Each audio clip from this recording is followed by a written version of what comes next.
이 더불어민주당 전당대회가 막바지에 접어들었습니다. 이재명 전 대표 압도적 지지율로 연임을 사실상 확정하고 있죠. 그런데 최고위원은 치열한 각축전을 벌이고 있습니다. 이런 가운데 김경수 전 경남지사 복권 문제가 정치권 이슈를 휩쓸고 있습니다. 한 주간의 주요 정치 이슈, 이 광주학교 교장을 맡고 계시는 송갑석 전 국회의원과 함께 얘기 나누겠습니다. 어서 오십시오. 네, 안녕하세요. 네. 앞서 리포트에도 보셨듯이 이 최고위원에 도전하고 있는 광주 지역의 민영배 의원, 광주 전남에서는 1위라는 압도적인 지지율로 우세를 이어가는 듯 하다가 이 경기 대전 세종 지나면서 하위권으로 다시 주저앉았습니다. 막판으로 뒤집을 수 있을까요? 현재 7위죠. 네. 7위지만 5위, 6위하고 차이가 그렇게 크지 않고. 근데 경기와 대전 쪽의 투표를 봤을 때 서울 쪽도 크게 다르지 않을 것 같은 예상입니다. 네. 거기까지만 보면 조금 낙관적으로 예상하기가 어렵죠.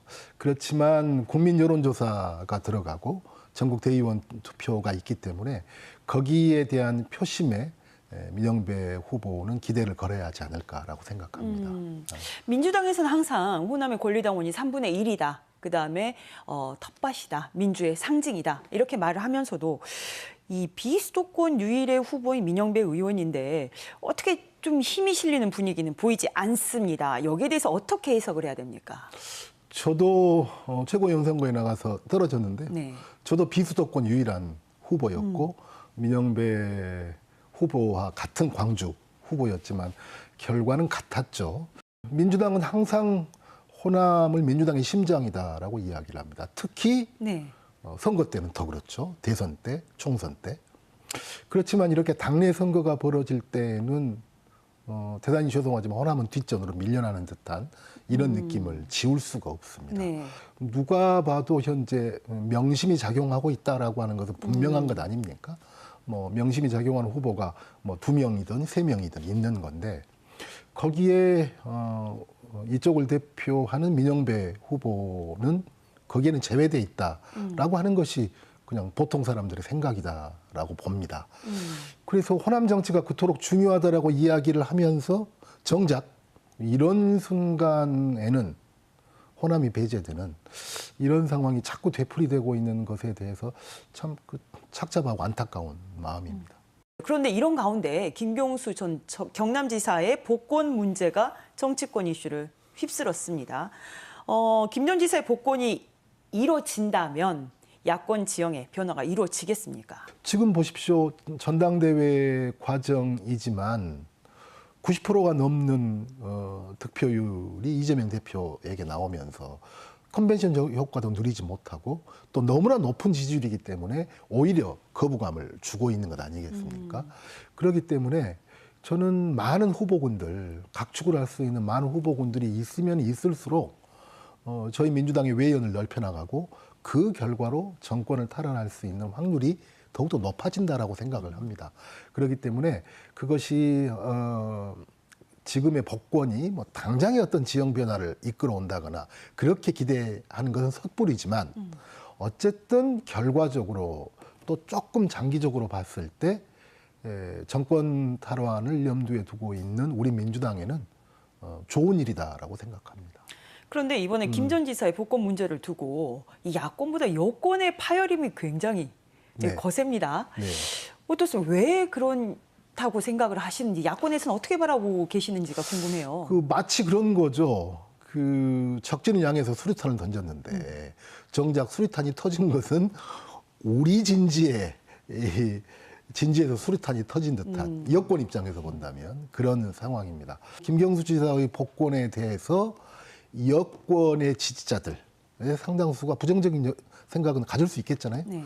그것을 업고 한동훈 대표와 윤석열 대통령 간에 또다시 갈등 관계가 벌어지고 있는 것이다라고 생각을 합니다. 그래서 이것은 여권의 신구 권력 간의 갈등이다라고 생각을 합니다. 네. 여권의 신구 권력 간의 네. 갈등이다. 알겠습니다. 지금 김경수 전 지사만 사면 논란에서 화두입니다마는 사실상 굉장히 많은 인물들이 여기에 포함이 되어 있어요. 리스트에는. 어떤 인물들이 있습니까? 뭐 소위 말해서 야권으로 분류되는 사람은 김경수 지사 한 명인 것 같고요. 대부분 여권입니다. 네. 그 유명한 원세훈 전 국정원장, 네. 뭐 국정원 사이버 사령부 댓글 공작, 또 안종범 전 국정농단 네. 했었던 안종범 수석. 그래서 저는 한동훈 대표의 지적이 저는 이율배반적이다라고 합니다. 두 가지 점에서 이율배반적이라고 생각합니다. 네. 한동훈 대표는 본인이 법무부 장관을 할 때는 김경수 지사의 사면에 대해서는 본인이 법무부 장관 때 이루어진 일이거든요. 근데 지금 복권을 반대하고 있는 거거든요. 이율배반이죠.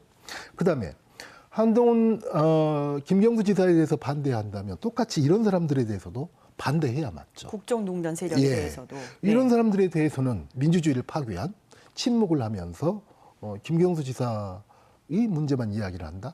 그렇기 때문에 저는 이율배반적이다라고 생각합니다. 알겠습니다. 지금 지역에서는 사실 곡성과 영광군수 재보궐선거도 지금 두 달 앞으로 바짝 네. 다가왔습니다. 이쪽 분위기는 어떤지 지금 후보들 간 좀 물밑 작업들은 또 이루어지고 있는지 궁금하거든요. 이제 하나 확실한 것은 조국 혁신당 쪽에서 반드시 후보를 내려고 하는 의지는 강하고 네. 첫 번째로. 두 번째로 그럼에도 불구하고 인물난 때문에 좀 고심하고 있고 이런 상황인 것은 분명한 것 같습니다. 그래서 뭐 선거에 두 달이면 아직은 시간 여유가 많은 것 아니겠습니까?